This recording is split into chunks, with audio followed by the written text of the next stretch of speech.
A little better. One more time. Hello. Now we're on. Welcome. I'm so excited to have you here. But I need to tell you a little story. No one will take you seriously. No one will hire you. Back in 2011, I was working as the CIO of a multinational nonprofit. And I loved my boss, and I loved my job. And I had flex time, which as a CIO is almost unheard of. Until one day, when this guy came into the company, like a bull in a china shop. He's toxic, started ruining everything. If you've ever worked in a nonprofit, you know that the people who run them are not actually in charge. It's the board and the board of directors. And they wanted the new guy in. And he wanted me out. And he made me unbelievably miserable, to the point that I remember the controller found me crying in a corner. I'm not a crier. And he's like, Estie, I was just... It got so bad that I had to leave. Even though we had no idea where our money was going to come from. I was the main supporter of our family. My husband was learning in Colo. And we had 3 little kids. I'm going to leave my job? You crazy? Jobs are like valuable. C-level positions with flex time are even more valuable. But I left. And I was trying to figure out, what am I going to do next? And this was 2011, the beginning of the small business boom.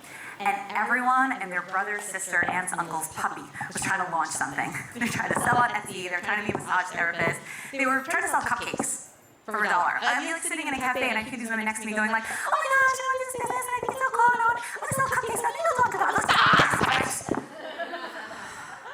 You don't know what you're doing. And I can help you. I know I can help you. And I want to help you so badly. And I just, I was going out of my mind. And I hear all these people and I was like, I can't help. But can I start a business doing that? Like, really? I was in my late 20s and I'm gonna come up and do business consulting? So I was sitting with a headhunter one day and she's interviewing me for C-level positions, okay? And she even found me some. And she was working out of her living room, a former McKinsey consultant. And she says to me, Estie, but like really, what's the dream? What do you really want to do? You want to work in one of these companies? I was like, honestly, I'll tell you the truth. The dream is really small business consulting. And this lady, she's a McKinsey consultant. She can totally help. Like she can. And she says to me, Estie, no one will take you seriously. No one will hire you. You need another 20 years C-level experience where someone would pay you for your advice. Shredded is not the word, okay? Tears. I still remember where I was standing at a window in my kids' room, just tears streaming down my face because I wanted it so badly. So I kept interviewing and I kept looking for a job until I finally realized if I want to be a mom and I want to work at a high level and I want flex time, I'm not getting so lucky again so soon. I'm going to have to do my own thing. Now, I've been running businesses since I was a kid successfully. I've had over a dozen little businesses, everything from teaching hip-hop exercise classes to selling my own handiwork to haircutting, don't ask, medical billing, oh my gosh. And I'm like, what am I going to do? I'm going to do my own thing, right? Because I'm not going to do business consulting because the McKinsey lady said no one's going to hire me and no one's going to pay me, so I'm obviously not doing that. But I had a dream. I so desperately, because then I'm sitting in more places and I'm sitting at some luncheon and these ladies are like, okay, so I have this business idea. What are you going to do? I'm like, guys, stop it. You don't know what you're doing. You're going to pour money into it, you're going to waste it, and you're just going to waste your time, and then you're going to have to go get some yucky job where you don't get to see your kids and it's awful. So I did. I went out. I said, I'm going to try it. I took 3 jobs at the same time, and I tried it. And one of my first clients, this is awesome, I was reading one of the Jewish magazines, and I see this ad, and I'm like, this is such an awful ad. She for sure got no business from it. Because it's so confusing. It's like, are you a florist? Are you an event planner? Are you wedding? Are you dresses? Like, what are you? And I get a call from someone within like a week or 2. Hi, Estie, I don't know if you saw my ad, but it didn't go so. I'm like, I know, I saw your ad. That was one of my first clients. So I got to tell you, the McKinsey consultant, she was wrong, right? Hundreds of thousands of dollars, and 10 years later, people apparently did pay me for my advice, and we grew our company to 6 figures in under 2 years with zero in paid advertising. Thank you. And I really believe that everyone can do that. I believe that every single person can do what they love and earn buckets of money doing it. Why not? You're good at something. People need it. They want your help. Why should you not earn tons of money on it? You have a reason? I don't have a reason for you not to. Would you like to learn how? Yes. Amazing. So today, we're going to talk about a client conversion kit. Now, this doesn't make sense to you yet, but by the time we are done, it will. This is your client conversion kit. I'm going to walk you through exactly the steps you need in order to turn leads into paying customers predictably. Sounds good? Yeah. All right, now, who's this for? Okay, so we're going to tackle 3 levels of people. If you need a lot of advice and help, big coffee, you're just an amateur, this will work for you. These are the strategies that worked for one of my clients. We took him from 0 to 120K in 3 months. If you're already successful, like you're somewhere in the middle and you're doing well, this will work for you there too. We took someone and we tripled her business in under 6 months. And if you, like you're pretty much good, like you know what you're doing and you've got this and like you just need a little extras, a little bit of coffee, we've got your shot. All right? One of my clients who's already earning 6 figures, we just upped them by 10K per month using these strategies. So, without further ado, let's begin. There are 3 things you're going to need to know, and the first one is identify. If you want predictable sales, and you want a predictable system to convert leads into buyers, the first thing you need to know is, who are those buyers meant to be? There's no, I can do like with a ton of people. There's so many different people I can help and I can service and no, sorry. There will always be patterns. There will always be people who you serve better and who you serve worse. There will always be people who love you, who like sing your praises, and people who are like, meh. There will always be people who are like, oh, that's what you charge? Okay. And there will be people who are like, oh, that's so much. Do you have any discounts? Right, we don't want them, okay? So, if you want, is this annoying you as much as it's annoying me?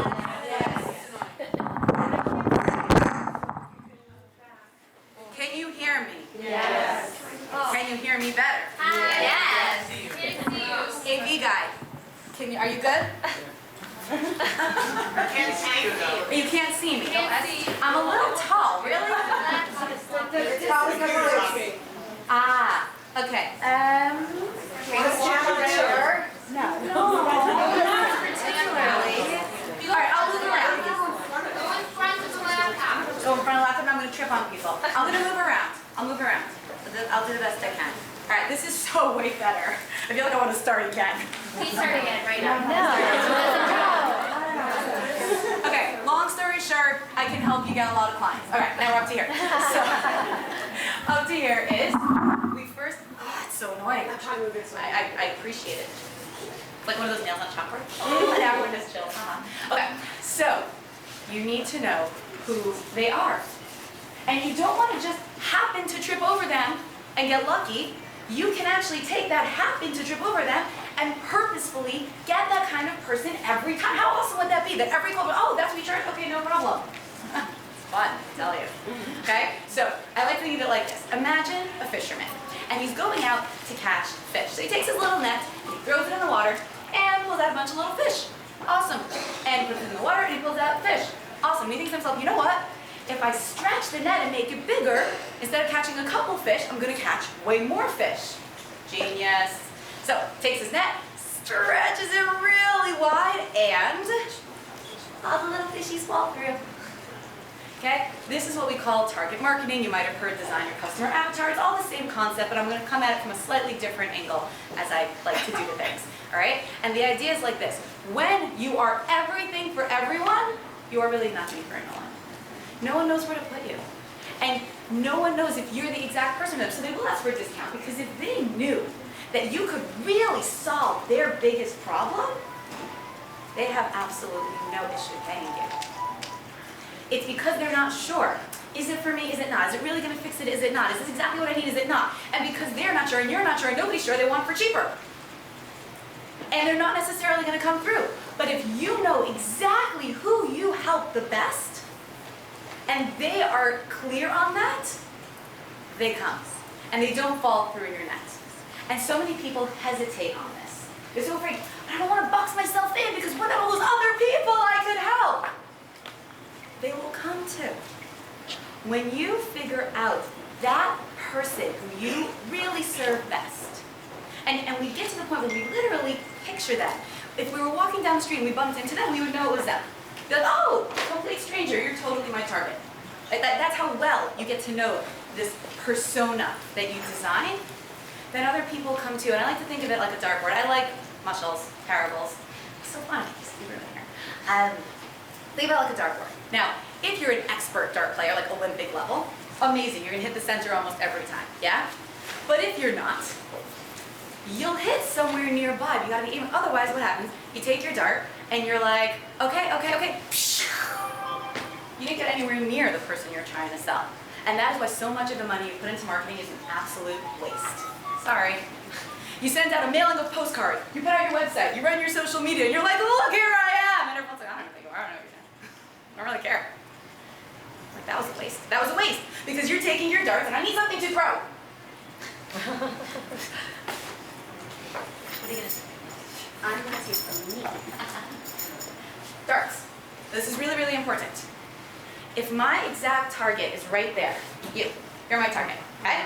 And I know that you are the exact person, that you're my perfect client. You're like, yeah, you, okay? You are my perfect client, and I'm like, all right, I am going to get you. But I don't really want to be so focused. I want to get everybody. So I'm like, ah! Nobody caught my pen.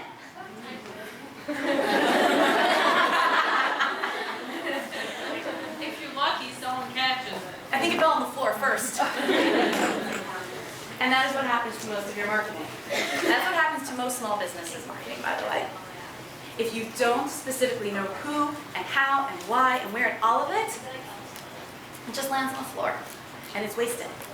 You must go after and get to understand your person. The psychographic is even more important than the demographic. Demographic is anything you find in the census. So age and income status and location, again, people get so afraid. Oh, anywhere from like 22 to like 55. I'm sorry, but there's a really big difference between a 22-year-old and a 55-year-old.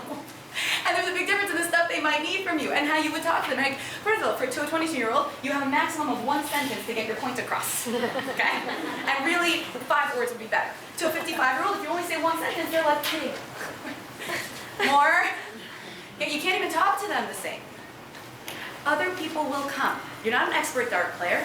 You will get some of the people around you, but the ones that you're aiming for, those are the ones that love you. Those are the ones that will come easy and thrilled. Those are the ones you want. Okay? One of my clients, let's call him Sam, he had this awesome company, and it was a $250,000 software as a service product. And he's getting meetings with all these top CEOs. Let's say it was in the hospitality industry. Yeah, meeting with all these top CEOs. And he told me, he's like, Estie, I come into the meeting. This first time I open my mouth, they say, how much is it? And I tell them it's $250,000, and they say, get out. I'm like, I'm sorry. Who is your audience? Get into their head. Get into their head. First of all, don't tell them it's $250,000. That's first of all. It's $497 per month per facility. Oh, $497. Okay. And first tell them how it solves their problem. How is this going to help them get into their head? They don't want to hear from you, I want your money. They want to hear from you, what are you going to do for me? He's like, but I want your money. I was like, but you're not going to get it if you don't think about what they want from you. By the way, he did $500,000 in 3 months. It was only 2 sales, but to be fair, $250,000 sales are tough to do. Yeah. All right? It works when you are there for the client. they are happy to come to you. We all know things that we are willing to pay for, yes? And pay more for. Everyone, I would not believe you if anyone said to me that there's nothing that you're not willing to pay more than the cheapest price. Everyone has their thing. And in service, everyone's like, how much should I charge? How much should I charge? How much should I charge? As much as you want.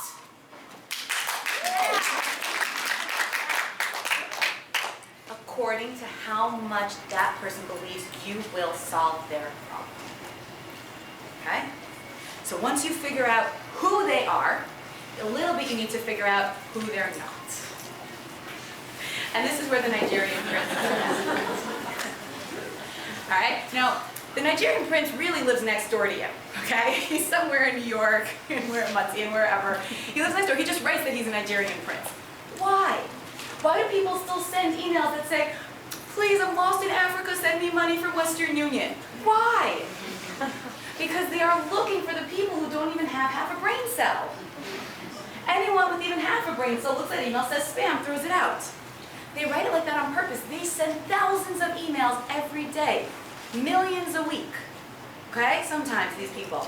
They're looking for that needle in a haystack who's a complete, I was gonna say moron, but yeah, basically. That's what they're looking for. Someone who is so unknowing, so vulnerable, so clueless, that they see this email like, oh, Nigerian prince, oh, sounds good. Okay, yeah, I like that idea. That's what they're looking for. It's called a client filter. So we can make our own client filters. Okay? Once you know what you want, you need to decide also what you don't want. People who send Nigerian prince emails don't want anyone intelligent. Okay? So if you are looking for the unintelligent, do something like that. I, for example, my example is just the easiest because there's no client privacy clause. I don't work rushed. We do strategic business development. So if you needed a website yesterday and you need me today to answer my phone, guess what? Not there. Because I'm not the right match for you. It's a filter. You'll never get me same day. Not because I'm a snob. It's because it's a filter. Because if you need me same day, I'm not a good match for you. You decide what your filters are. Sometimes it's proactive. Sometimes it's historical. Sometimes based on previous experiences, you know that certain things are bad for you. Right? Some people don't have any problem with clients who text them all the time. They're few and far between, but there are some people who have no problem with clients who text them all the time. Great. Then if you meet a new lead and they start texting you all the time, they're a good match. And if you meet a new lead and they start texting you all the time and you're not one of those people, guess what? Red flag. You don't want them. Those are your filters. The more clearly you can identify these people before they are ever your paying client, the more your business is going to grow a predictable revenue. Because, and we're going to get to this at the end, word of mouth is strategically developed. And part of it is getting the right people in the first time. The worst thing for a word of mouth reputation is an unhappy client. Yes? Yeah. You can prevent that by not taking them in the first place. You'll always have like the one-offs. But we all know people, and hopefully none of us are those people, who the majority of their clients are annoying, irritating, and unhappy. Don't do it. Figure out who your best people are, and then figure out who they're not. And then we make this really cutie pie avatar, and we name it. So recently one of my clients, we named her avatar Healthy Hannah. Healthy Hannah, I think she might even be in here. Not Healthy Hannah, client. All right. Healthy Hannah is working in healthcare. She's very health conscious. And so my client said to me, Estie, should I advertise on this hand sanitizer dispenser in the grocery store? Well, I said, does Healthy Hannah use the hand dispenser? If she does, and she'll notice, great idea. And all of your marketing gets measured against your avatar. One of my clients was targeting Jewish nonprofits, so we called her avatar Dovi Director of Development. So just me, Estie, should I do this? Should I do that? I said, well, would Dovi want that? We talk about the person as if they are real. This is what it means, identify. Give them a name. I like alliteration, so I always like to choose a name as if that's the name of the person, and then give it like a title. All right, so today we did something with someone. We called her target, she's here, Scared Sarah. Sarah's just very nervous. She's having a whole bunch of financial issues, and she's scared. So her target is Scared Sarah. The first thing she needs to do is calm her down. Once you get to know your avatar, you know exactly what they want from you. And we all know when we find that service provider who looks like this is it, like this, we don't really care. We prefer it was cheaper, but we don't really care. Yes or no? Yes. So you want to be that service provider, that it's so clear to your people that you are that answer. And you do that proactively, not accidentally. You sit down and you think, who is this person? If you've already been in business for a while, you think, who were my best people? What did they have in common, both on a technical level, age, marital status, gender, location, all of that. Also on a psychological level, what kind of people are they? Outgoing, reserved, fashionable, not, okay? All those different characteristics. What did they want from me? So that I know what to give them and tell them. Cool? Cool. And part one. Part two. Second thing you need for a predictable system of amazing clients is a plan. I know, you're like, I just want them to come by themselves. Can they just come? No. I mean, they can, but then you have an unpredictable system of clients. Predictable system is you have a plan. Once I know who, I now need to know how are they going to come through. Okay? So has anyone heard of a sales funnel? I like to go like this. Those of you who follow my Instagram stories, you see me going like this all the time, right? I do this all the time. Okay? So this is the sales funnel. It's wider at the top, it's narrower at the bottom. And that is because only a small percentage of the people who come in at the top come out at the bottom and become clients. So the top part is all the people that you get the attention of. All the people that follow you on Instagram, that saw your ad in the magazine, that you met at this conference. Those are all the people at the top. At the bottom are the people who actually hand you money, and there's way less of that. But it goes in 5 distinct stages. Okay? Now, some people will put the first two together. If you've ever studied any of this, a lot of people will say the first stage is awareness. I split awareness into attention and interest, and I'll explain why. It's not always enough for someone to be aware of you. They need to be interested.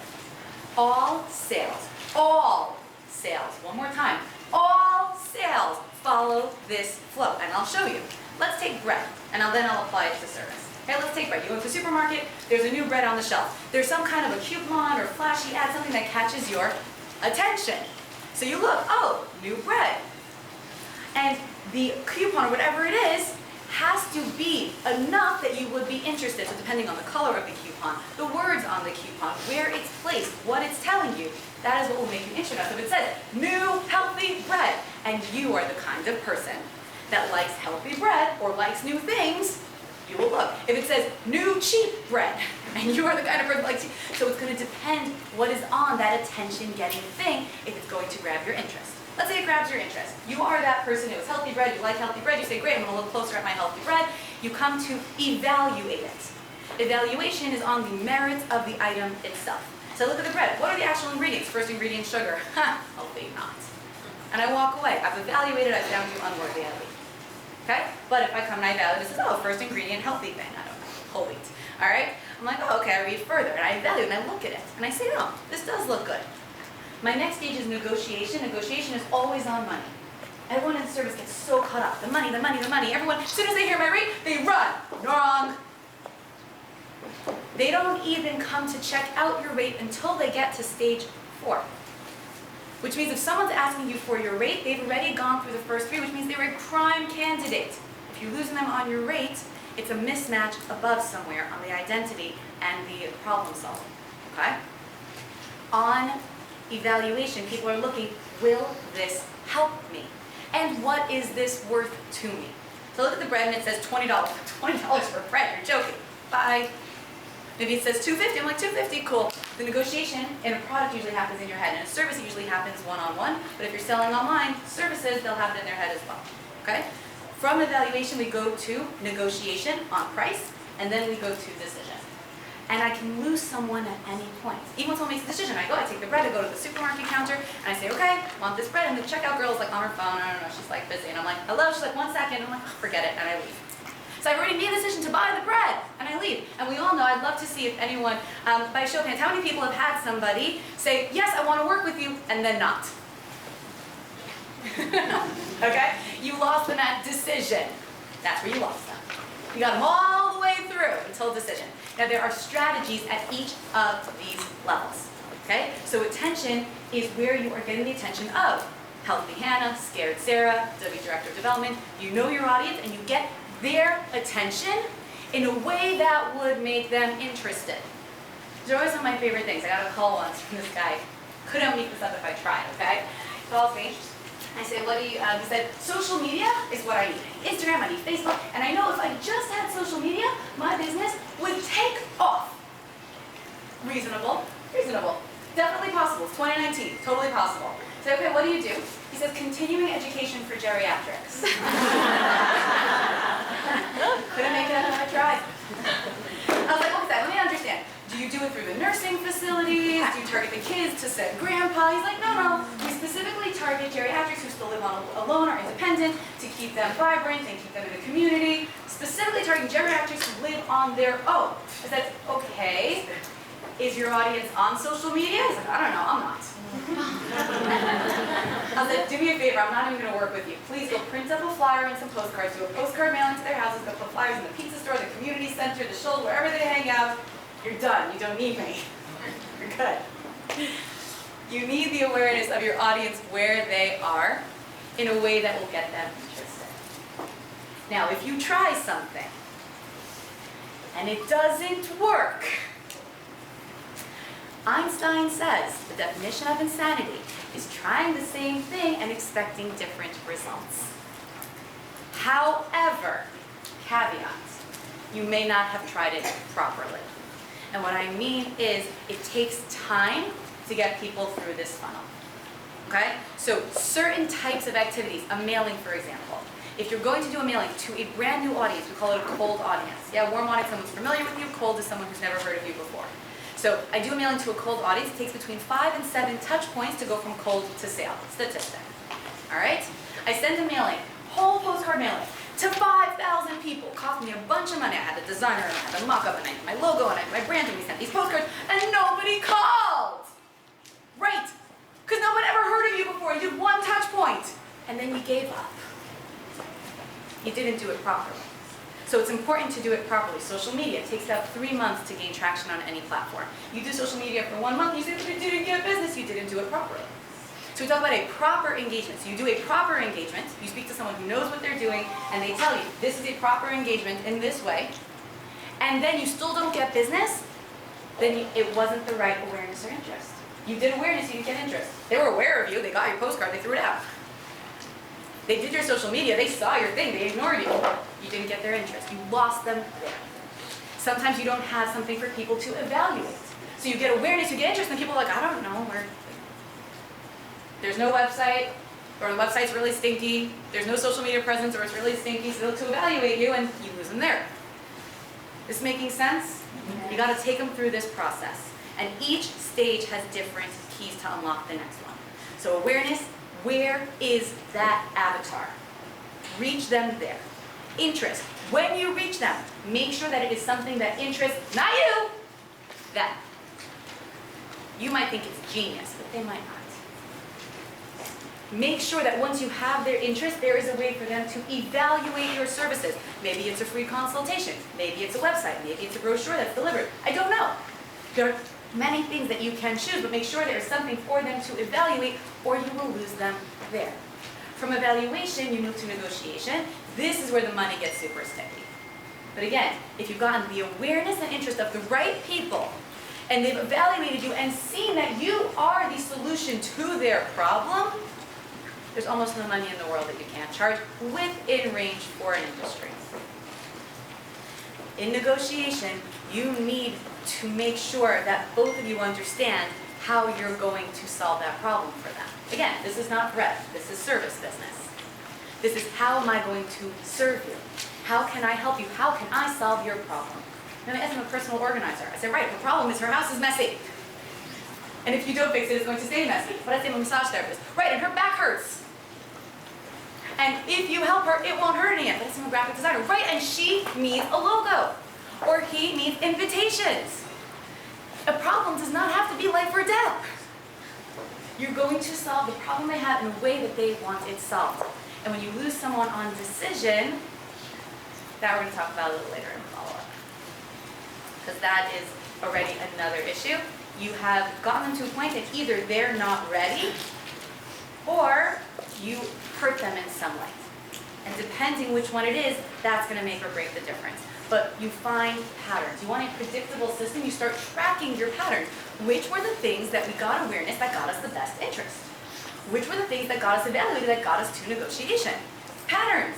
You want to grow, you want to scale, you want to be predictable? Don't do something different every month. Test something, try it, track it, refine it, track it, try it again. Okay, here's the fun thing about the funnel. Every single time you do it, you're pouring in something at the top to get something out of the bottom. Make sense? That's a funnel. So at the top I pour in money, time, energy. At the bottom I hopefully get money. This is annoying. Personally, I like to earn money, not spend it. I have a problem. I'm very good at earning money. I'm very bad at spending money. Some of us can relate. What I like is the sales pyramid. Very few people talk about this. The pyramid is where you start to stabilize. The funnel, it's rock, it's always like, it's teetering on that little edge.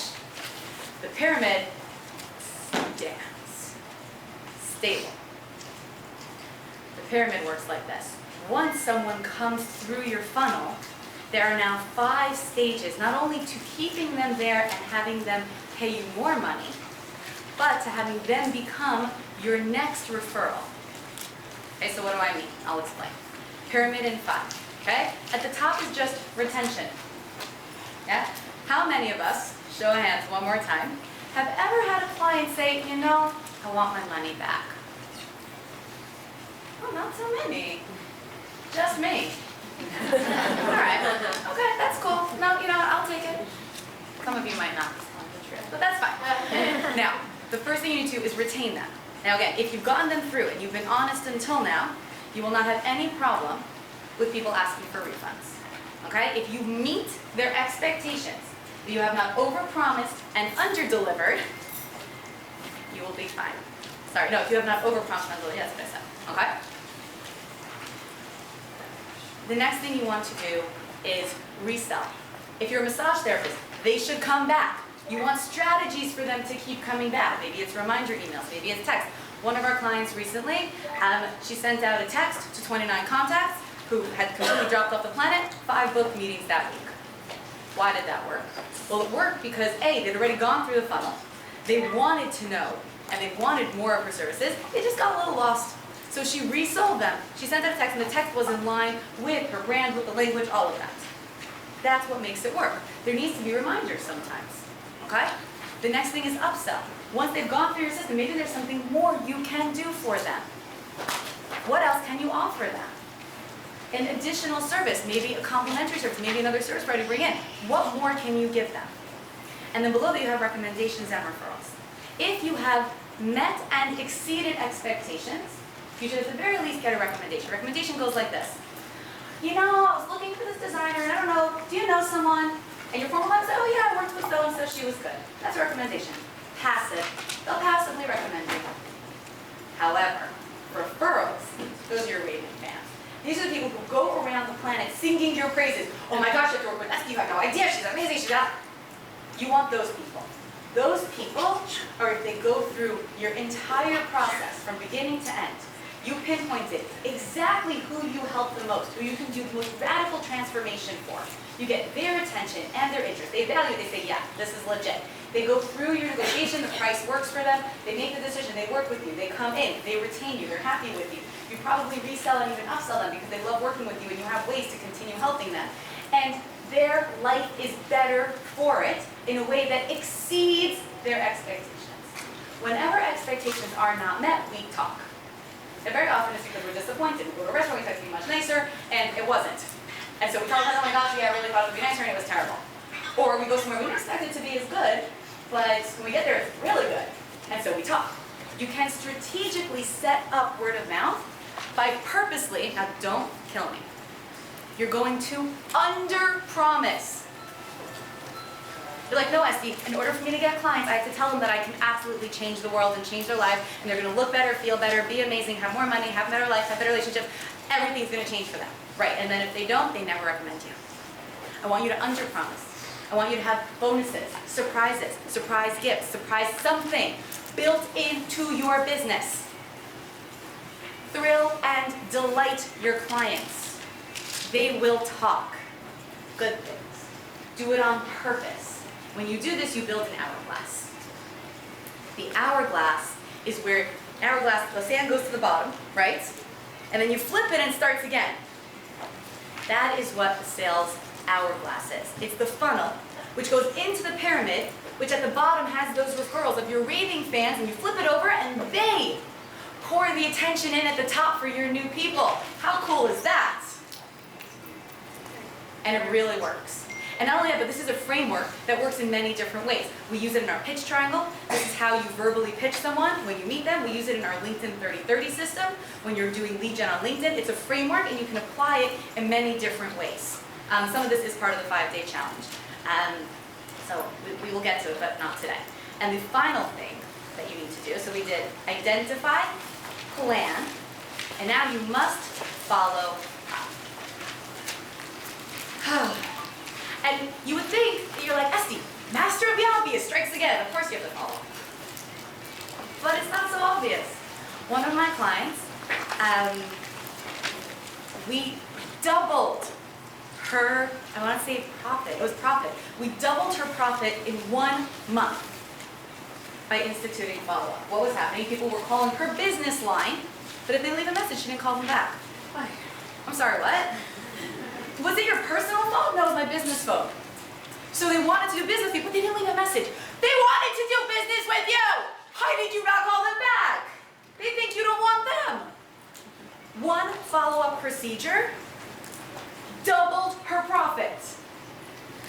Follow up. You're like, no, but if they really want to. No, they would not. People are busy, people get lost. If you don't follow up, you will lose them. Like how soon? I'm going to get there. I'm going to give you everything. Okay? Statistic. 80% of sales are closed after the 5th call. Only 10% of salespeople ever make the 5th call. That means that 80% of sales are closed by 10% of people. If you are not one of those 10%, that is why things aren't working. You get people through the whole thing, and this is where that decision, I told you I was going to get to decision. If you lose people at decision, the solution is you follow up. If you don't, honestly, on you. Does that include emails? Only 2 minutes? No, 3 minutes, 4 minutes, 5 to 7, 11, 12, We started like, Seven. we started like, Take me 7 minutes. Shh. 3 minutes. I'm going to try. 5. Guys, can I ask you a question? Can She's you do me a favor? amazing. No. Like, this is a serious favor, okay? You need to go to Chaya, the founder of the JWE, and tell her you want to do this again. Tell her so that we can do this multiple times and in a hotel that has multiple spaces so that we can do we're this over. fine the way we are. She's amazing. And Help this me, is help so- me, okay? I need you to go. The more that tells her, the more. Okay, you have 4 minutes. 4 minutes. And then I have, and then they're gonna just collide with her, okay? We want her. She's amazing. She's amazing. Sorry. I talk really fast. Yes, everybody, once again, everybody gets access to like, come on, So we can review it. Someone's not really fast, we're gonna back up everyone's gonna get access to your show. Okay. All right. I'm going to talk fast. And I have a 5-day challenge for you. Don't worry. You're going to find out about it. You're sitting on it right now. You're going to find out about it. Okay. 10% of people earn 80% of the money. Want to be part of the 10%? Yes. Yeah. Okay. So watch this. Really simple system. Call, email, call. Remember that? Call, email, call. Works like this. You're alternating direct and indirect communication. Okay? So, when you have direct communication, you meet someone at an event, they call you on the phone, that's direct. You know they have heard you, you know they know that you've heard them, there's direct communication there. Your next follow-up is an indirect communication. Text, email, social media, something indirect. Okay? And then your next one is going to be a direct again. So it looks like this. You meet someone at a conference, like here. Now, I don't care if this is a potential client or a potential referral partner, the system holds the same. But I met him and he said he definitely has someone for me, but he never referred me the business. I'm gonna ask you, did you follow up? And I'm gonna tell you 80% of the time I hear no. He's busy. Follow up. Follow up. So you meet someone in person, you talk, you hit it off, great. Now what? Now you send a follow-up email. Okay, and it looks like this. And I see everyone taking their phones out to take pictures, so I will tell you this. I will get this to you. I will get your emails, I will give you this script. You can have it. You can take my script, put your own words on it. You don't want to all sound like me, it's a little silly, but I will send you this script, okay? It's yours. Wrong way. Back. All right, so you follow up with an email. You can use my script, put your words on it. Hey, so-and-so, so great meeting you. Just following up on our conversation at X place at X time. Would love to do blah, blah, blah with you that we discussed. I will give you a call in the next few days or next week to follow up again. Because here's the difference between being annoying and professional. Watch. You meet me at the conference. We get along. You get an email from me. The next day you get a call from me. 2 days later you get an email from me. Am I annoying? Totally annoying. What's with this harassment? Call, email, call, email. Watch this. Meet me at the conference and say, you know what? I'll send you this by email tomorrow. And tomorrow you get an email from me. And at the end of the email it says, and I'll have one of my staff people call you in the next few days. And in the next few days someone calls you. And at the end of that call, if they don't reach you on the voicemail, it says, I'll send a follow-up email one more time to see if you have any questions. Annoying or professional? The whole difference is the warning. That is the whole difference between being annoying and professional is warning someone what you're going to do next. And when you do warn them and you do what you said, you've already upped your legitimacy and your track record tremendously. So call, email, call requires warning. So you meet someone, you say, I'll follow up in the next few days. Now, when you say that, you better do it. So you send this follow-up, and at the end of it, you make sure to warn them what your next step is going to be. And after that next step, and this sequence you can use as long as people are interacting, you don't hit your limit of 3. The limit of 3 is when there's no response. Because after that, you put them into long-range follow-up. So short-range follow-up, someone comes, sounds good, they're about to make a decision, but they don't. Or they almost did and then they got lost. Call, email, call. Direct communication with warning of follow-up. Indirect communication with warning of follow-up. Direct communication, up to 3, and you can do them, you ask for timing, between 2 and 4 days apart. Depends on your industry, depends on your personality. Anywhere between 2 and 4 days is fair. More than 4 days, people start to lose you. Had a sales guy actually was working for one of my clients. My client said, Estie, you need to talk to him. He's harassing all of our customers. He was calling them every day. I said to him, dude, you need to chillax a little bit, okay? Every 2 days, every 4 days, he's like, Estie, I call them every day until they buy. We had to fire him. It wasn't quite a personality match, as we like to say. Quick question. What industry is this? I'm going to open up for questions at the end. Happy to answer it. All right? So, direct and indirect communication, anywhere between 2 and 4 days apart, with warnings, following a script like this. In there, a bunch of little words, right? Hey, so-and-so. It's literally a script. It has an insert event here, insert name here, insert date time here. It's really fun. And it's yours. I'll give it to you. Once you send this, if you get an answer, that 3-part sequence can start again. Okay, so the 3 parts only once people ignore you. So they ignore you, you send this email, you call, leave a message, there's no answer, let it go. They obviously weren't that perfect person who is dying to work with you. You understand that you're here and you have something to offer and that's why you're in business and it's worth people paying for. You are doing them a favor, letting them know you exist, and that is not an ego thing. And we talk about that in the Marketing Success Challenge a lot. This is not an ego thing. This is why you are here. You have something to bring to the world, and the world needs you. And so you are doing them a favor, just reminding them, just helping them. But if they don't want to bite, you're good. There is no desperation here, not in your heart, not in your voice, not in your hands. None. Because you are here and there are people for you to help and you are just looking for them. And if you're not that person, no problem. You put them in what we call long-range follow-up. So I have LinkedIn here because I'm more of a LinkedIn gal, although recently Instagram, as I know a lot of you have been hanging out. All right? Social media is one form of long range. MailChimp, email, constant contact, or special events like birthdays or anniversaries or holidays. These are what we call long range follow-up. Because your person, if they've already gotten to the point of decision where they were interested in you and you're following up with them, and you did your 3-part sequence and they just dropped off the face of the planet, now you still want them to remember you existed. And by the way, this fits into our pyramid also for our recommendations. All of this flows together. That's what we call the client conversion kit. All of this is kind of fitted, just beyond our bandwidth to get to everything today. When you are trying to get recommendations, even if you worked with someone, maybe it was 2 years ago, and I just forget about it. But if you are sending out an email every whenever, or you're sending a birthday card, or you're sending out a holiday gift, or you're just on social and they see you and you interact, they will remember you. And that lead, I just got somebody, we spoke 6 months ago, really hot lead. I was actually pretty excited. It was a big contract, and it looked like the kind of person that I love to help. And I was so excited, and it looked good, and it was like, okay, and they were interviewing a lot of big companies, and mine. And I warned her, I said, listen, I don't know what kind of proposal you have. Everyone else, we do one-page proposals. Cool. And then nothing. Disappeared off the face of the planet. Okay, but we see each other on social, we interact. I get a call 3 weeks ago. Estie, we spoke about 6 months ago. We weren't ready then, but we're ready now. And you know, I just keep seeing you around. And I remember that you were the one I wanted to go with. Long range. Play the long game. They'll keep coming back, but stay present. I don't need you to send an email every week. I don't even need you to send one every month. Okay, and it depends on your audience, depends on your business. All of these are specific decisions. Some form of long range where people who have come through your funnel still hear from you. Or people who have gone into your pyramid still hear from you where they're done working with you.